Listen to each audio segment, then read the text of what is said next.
হে সীমান্তের শকুন, এক্ষুনি ছিঁড়ে খাও আমাকে। হে আটলান্টিকের ঈগল, শিগগির খুবলে খাও আমাকে। হে বৈকাল হ্রদের বাজ, আঁচড়ে কামড়ে ছিন্ন ভিন্ন করো আমাকে। আমার রক্তরসে শুধু অসহায়ত্ব আর অভাব। কাগজের কামলারা তারে আদর করে মুদ্রাস্ফীতি ডাকে। ঋণের চাপে নীল হয়ে যাচ্ছে আমার অনুচক্রিকা।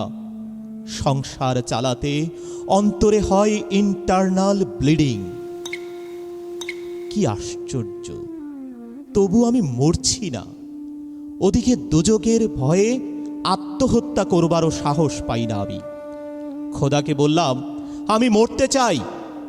তিনি বললেন, বেঁচে আছো কে বলল? সহস্রাব্দ উন্নয়নের সাক্ষী হিসেবে রাজা তোমাকে মমি করে রেখেছেন।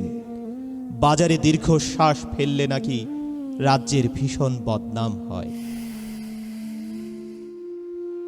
রাজারও মন খারাপ হয় খুব।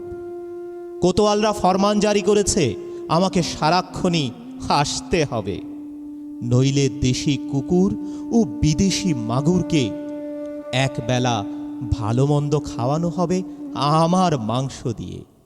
নিত্যদিন ব্রয়লারের ভুঁড়ি নাকি ওদের ভাল লাগে না, অথবা আমাকে ভাগ দিয়ে বেচা হবে। মানুষেরও তো মানুষ খাওয়ার স্বাদ হতে পারে, তাই না? ভাগ্যিস তা বিদেশি সুপার শপে বিক্রি হবে না। দেশি মানুষেরই তো হক বেশি আমাকে খাওয়ার। এ দুজখী যখন নিয়তি, তখন আমি উদাম হয়ে ডাকছি দুনিয়ার শ্রেষ্ঠ মাংসাশী বিহকদের। হে ঈগল, চিল ও ভয়ঙ্কর বাজেরা, হে সাম্রাজ্যবাদী সাহসী শকুনেরা, তোমরা F-35 মতো, MiG-29 মতো দল বেঁধে হামলে পড়ো আমার বুকে।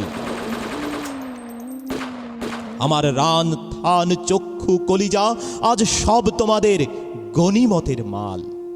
দেশি শুয়োর খুবলে খাওয়ার আগেই আমার ইচ্ছে মতো ছিঁড়ে খাও তোমরা। দোহাই, শুধু মস্তিষ্কটা খেও না আমার, তাহলে শীঘ্রই দাস হয়ে যাবে তোমরাও। তাহলে শীঘ্রই দাস হয়ে যাবে তোমরাও।